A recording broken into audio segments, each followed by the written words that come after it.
Voici Crime Story. Les rendez-vous d'Alfred Hitchcock racontés par Serge Assauvian. Aujourd'hui, L'homme dans le fauteuil de Clayton Matthews.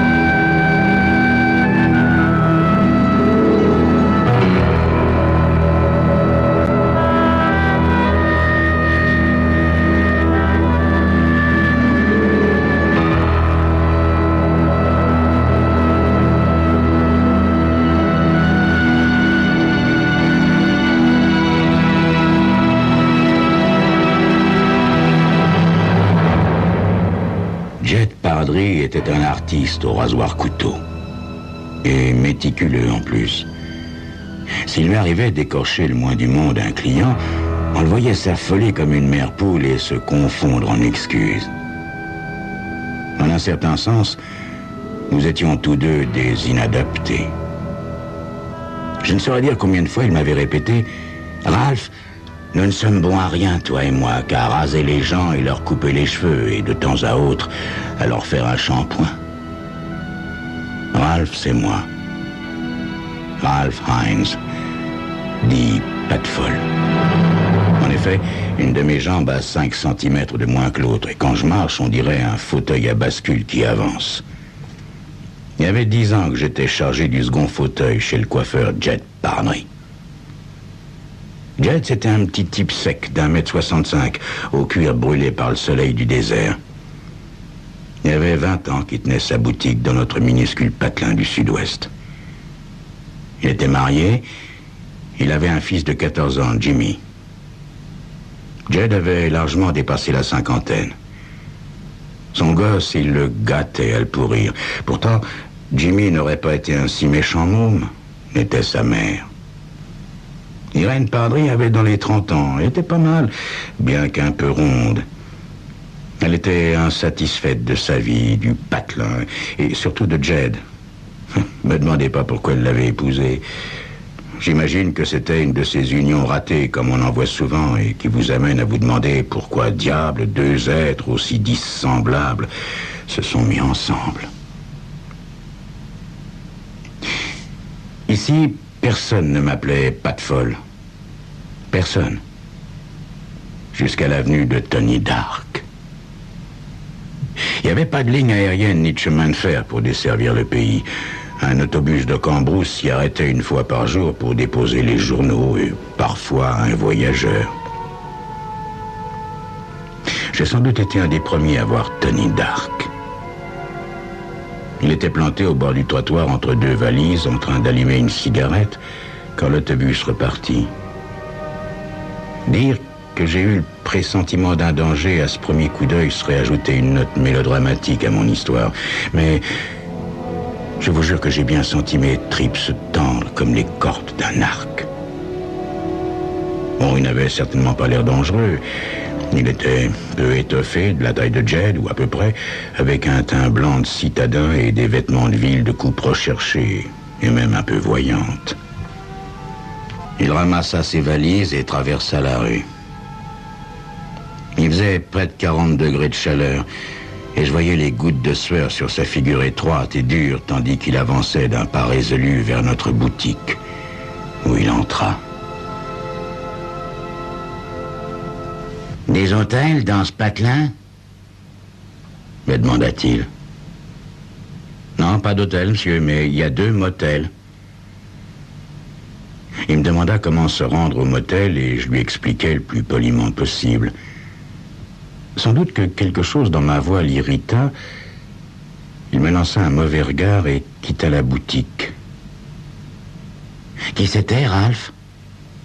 Me demanda Jed. Pas la moindre idée, Jed. Il descend tout juste du bus. Un voyageur de commerce, probable. J'imagine qu'il s'en ira dès demain. T'aurais dû l'inviter à s'asseoir, qu'on bavarde un peu. C'était tout Jed, ça. Il était familier comme un jeune chien et prêt à parler toute la journée, surtout avec un étranger. Ça lui venait sans doute de son mariage avec Irène. Elle lui laissait pas souvent la chance d'ouvrir la bouche. Ma prédiction que Tony Dark s'en irait le lendemain ne pouvait pas être plus entachée d'erreur.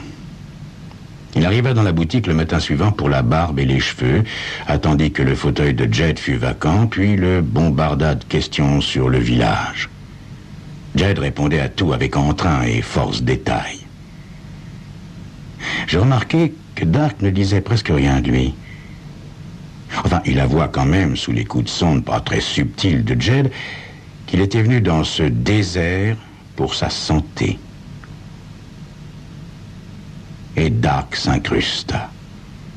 Tous les matins, il venait se faire raser et une fois par semaine se faire couper et laver les cheveux. Il attendait toujours que le fauteuil de Jed fût vacant. Je me sentais, je ne sais pourquoi, de plus en plus mal à l'aise. J'avais l'intuition profonde que c'était un oiseau de mauvais augure. Et mon intuition se révéla exacte.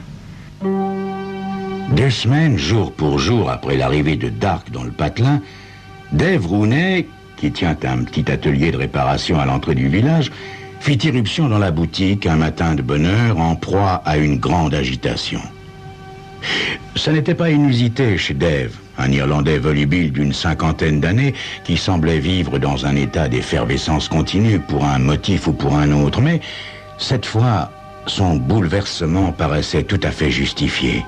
« Vous savez, ce nouveau débarqué qui séjourne au motel de Flora !»« Bien sûr, dit Jed. Il s'appelle Tony Dark. Il vient ici tous les jours. »« Eh bien, il s'est pointé à l'atelier hier. Il m'a dit qu'il plaçait des assurances. » Jed fronça les sourcils. « Des assurances ?»« Oui, des assurances de protection, qui dit. Si je lui prenais une police à 5 $ par semaine, il garantirait qu'il n'arriverait rien à mon affaire. Par exemple, que des vandales me collent une brique dans la vitrine. Des vandales, il n'y en a pas ici, que je ai dit. Et je l'ai envoyé promener. Il a tout simplement souri et puis il est parti. Et voilà que maintenant, en descendant pour l'ouverture, je m'aperçois qu'on a expédié une brique dans ma vitrine pendant la nuit. Je devais reconnaître à Dark une certaine intelligence. Il ne se montrait pas trop gourmand. 5 $ par semaine, ça n'était pas exorbitant, mais il y avait une vingtaine de commerces dans le patelin. Ça fait 100 $ par semaine, et 100 $ lui permettraient de vivre dans le confort en attendant que ses affaires et sa santé s'arrangent.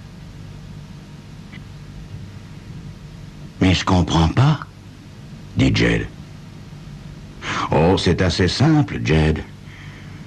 On verse au dénommé Dark 5 $ par semaine, où on souffre de petits accidents qui finissent par nous empêcher de travailler. Dark ne pressait pas le mouvement. Pendant les 2 semaines suivantes, il ne s'occupa que d'une affaire à la fois. Il ne forçait pas la note, il faisait seulement entendre qu'il s'arrangerait pour que personne n'ait d'ennui si on lui payait ses 5 $ par semaine. Et des accidents gênants arrivaient à ceux qui ne marchaient pas. Tenez, John Redfield, par exemple, propriétaire d'un petit restaurant, trouva un matin le contenu de ses poubelles renversé et réparti sur tout le trottoir. Il lui en coûta 10 $ pour faire nettoyer toute cette saloperie. Des petites choses du même ordre se produisirent chez tous ceux qui faisaient la sourde oreille. Après la demi-douzaine d'accidents, les autres commerçants s'inclinèrent. Évidemment, il y avait la police, mais, comme le disait John Redfield, les flics de l'État se foutraient de nous. Pour eux, c'est jouer pour des haricots. Ils nous diraient qu'on est bien assez grands pour régler nos affaires nous-mêmes.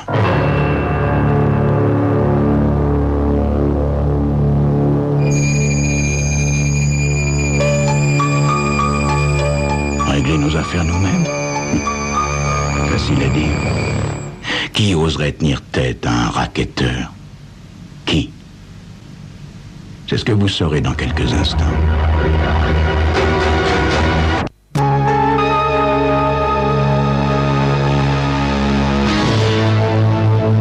Jed fut le dernier à qui Dark offrit ses services. Pourquoi? Je n'ai jamais encore réussi à le comprendre. Jimmy, le fils de Jed, était dans la boutique lorsque Dark entra. Nous étions inoccupés. Aussi, Dark s'assit-il d'emblée dans le fauteuil de Jed. Dark désigna Jimmy d'un geste du menton. Serreur? Non, fit Jed vexé. C'est mon fils. Dark haussa le sourcil sans autre commentaire. Je l'ai dit, Jed était petit et foncé de poils. Son fils, Jimmy, était grand pour son âge, déjà plus grand que son père, et très blond. Il tenait d'Irène, sa mère, blonde et plus grande que Jed. Alors que Jed se préparait à le raser, Dark dit « Vous devez savoir que je place des assurances de protection. Ça ne coûte que 5 $ par semaine. » « Oui, je l'ai entendu dire, » répondit Jed en collant une serviette chaude sur la figure de Dark. Je retins mon souffle quand Jed se dirigea vers la caisse enregistreuse, appuya sur la touche, puis revint déposer un billet de 5 $ sur les genoux de Dark. « Voilà la prime pour la première semaine. » Dark ramassa le billet, le fit claquer entre ses doigts et répondit en souriant. « Très bien, parfait. Maintenant, il n'arrivera rien à votre salon. » Puis, il se fit raser la barbe et couper les cheveux. Bien évidemment, nos affaires périclitèrent. Les gens paraissaient avoir honte de venir à la boutique, sauf quand c'était absolument nécessaire, bien sûr. Le salon de Jed était le seul du patelin, mais quand même, notre revenu baissa d'au moins un tiers. Nous n'avions aucune idée du temps que Dark comptait passer parmi nous. En apparence, il était installé à demeure, ce que je n'arrivais pas à comprendre. C'était un type de la ville, habitué à hanter les jungles, éclairé au néon et à se repaître des proies qu'il y trouvait. C'était peut-être pour cette raison que les gens du village ne savaient pas comment se débarrasser de lui. Pour eux, il était d'une espèce inconnue. Vint ensuite l'introduction d'un élément nouveau. Bien que je fusse certain que Dark cachait quelque part une arme à feu, il ne l'avait jamais exhibée jusqu'ici. Or, un matin, juste après l'ouverture du salon, on entendit des coups de feu derrière la boutique. Jed se précipita vers la porte du fond et je le suivis en boitant. Derrière la boutique, il n'y avait rien d'autre que le désert qui s'étirait jusqu'à la chaîne de montagnes. Un immense terrain vague. Jamais personne ne venait là. Mais ce matin, il y avait Tony Dark et Jimmy. Dark avait une arme, un revolver calibre 45. Il tirait sur des boîtes de conserve rouillées alignées sur des caisses de bière. Il était bon tireur et n'en manquait pas une. Quand le barillet fut vide, il fit signe à Jimmy de replacer les boîtes, puis il rechargea et passa l'arme au gamin, lui montrant comment la tenir et comment viser. La première balle de Jimmy souleva la poussière à 3 mètres sur la droite de sa cible, mais jamais encore il n'avait été aussi heureux. Nous étions trop loin, Jed et moi, pour saisir ce qu'il se racontait, mais les éclats de rire de l'enfant nous parvenaient sans difficulté, et cela en disait plus que des mots. À côté de moi, Jed marmonnait. Je devinais ses sentiments. Il détestait toutes les armes à feu. Je me rappelais un incident vieux de 6 mois environ, lorsque Jimmy avait voulu une carabine 22 pour aller à la chasse. Jed avait refusé net, faisant pour une fois acte d'autorité et remportant ainsi une de ses rares victoires sur Irène. Au moment où Jimmy se préparait à tirer sa seconde balle, Jed esquissa 2 pas vers lui et je crus qu'il allait mettre fin à cette séance de tir. Mais il s'immobilisa, pivota et replongea dans la boutique, sans même m'accorder un regard. La pétarade dura encore une demi-heure, puis Dark rentra dans le salon. Il était seul. Pour la première fois depuis des semaines, Jed s'adressa directement à lui. Il était pâle mais résolu. Je ne veux pas que mon fils tripote les armes et apprenne à s'en servir. Dark découvrit ses belles dents blanches en un sourire insolent. Sans blague. Et pourquoi pas? Parce que je n'aime pas les armes, monsieur. Mais le monde, c'est la jungle, grand-père. Un flingue avec le mode d'emploi, ça peut devenir sacrément utile. Réfléchissez. Le petit me dit qu'il crève d'envie d'aller en ville, là où ça remue. Et sa mère trouve que c'est une excellente idée. Je m'en irai, un jour ou l'autre. Alors j'ai dit au môme que je serais peut-être en mesure de l'aider, qu'il me rende visite quand il viendrait à la ville. Tony Dark s'installa sur le fauteuil de Jed. Rien que la barbe aujourd'hui, grand-père. Jed tremblait de colère. Il fit le tour du fauteuil pour se dominer. Dark fit claquer entre ses doigts un billet de $1. Tiens, pas de folle. Un café et des cigarettes. Garde la monnaie. Je pris le billet et m'empressai de sortir, trop heureux de pouvoir échapper au spectacle de l'humiliation de Jed. Le lendemain matin, la fusillade recommença derrière la boutique. Jed et moi, on continua à mettre tout en ordre pour l'ouverture, sans rien dire, sans se regarder. Puis la porte de derrière s'ouvrit avec bruit et Jimmy se précipita, le visage radieux, tout rouge. « Papa, devine, j'ai abattu 3 boîtes à la suite ce matin !»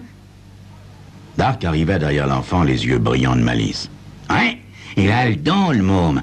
Un peu de pratique et il maniera le flingue comme un professionnel. » Il se posa dans le fauteuil de Jed. « Rien que la barbe ce matin, grand-père. » Jimmy se jeta sur une chaise et se mit à feuilleter un magazine, mais ses yeux revenaient sans cesse à Dark et je suis sûr qu'il ne voyait rien dans son journal. Jed entreprit de savonner la figure de Dark. Dark fit claquer le billet entre ses doigts. « Pas de folle. Un café et des cigarettes. » J'étais à mi-chemin de la porte quand la voix de Jed m'arrêta. « Ralph !» Il y avait dans sa voix quelque chose que je n'y avais encore jamais perçu. Un frisson me parcourut l'échine et je fis demi-tour. J'eus alors une vision qui me sidéra.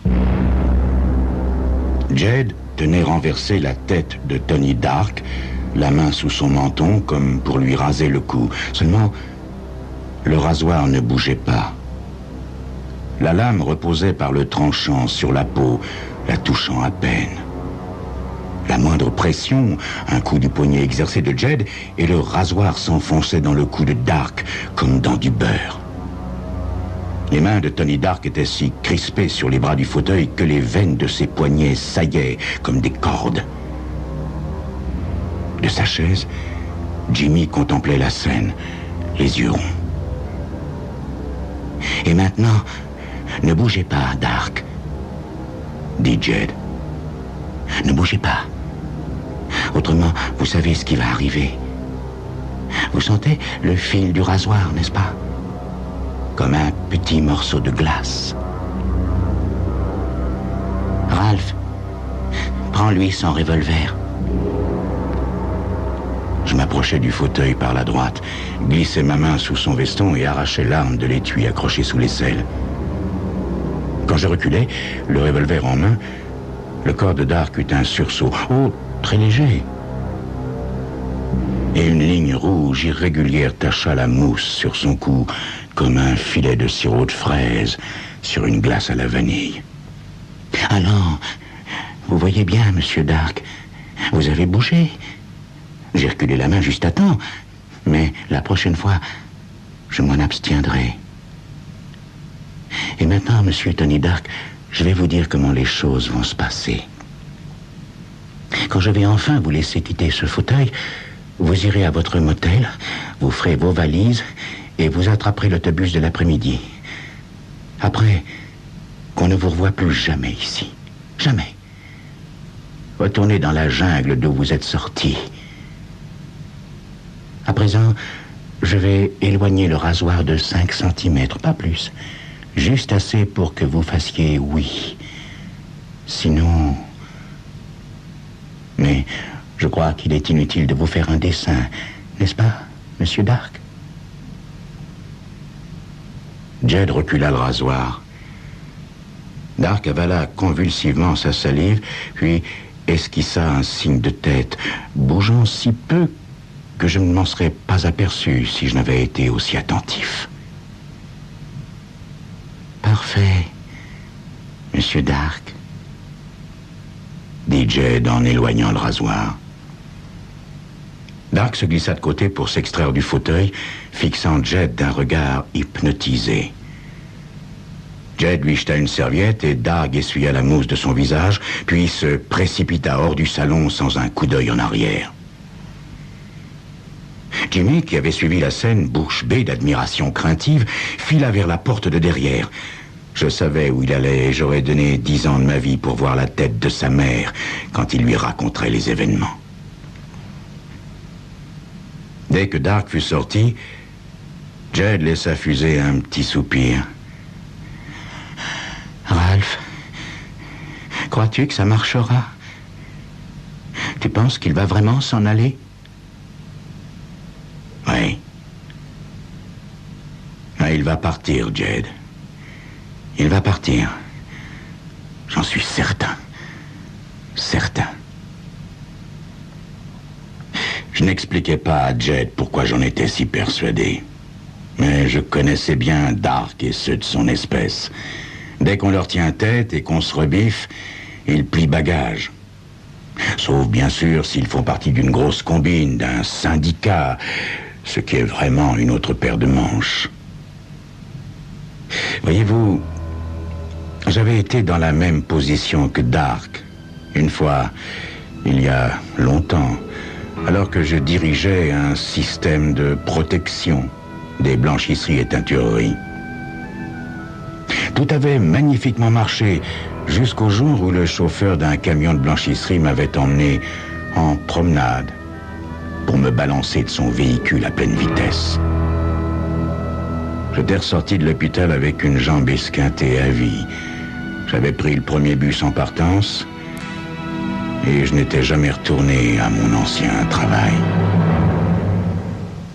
Mais il partira, Jed. Tu peux miser toute ta fortune là-dessus. Il partira. Je sais de quoi je parle.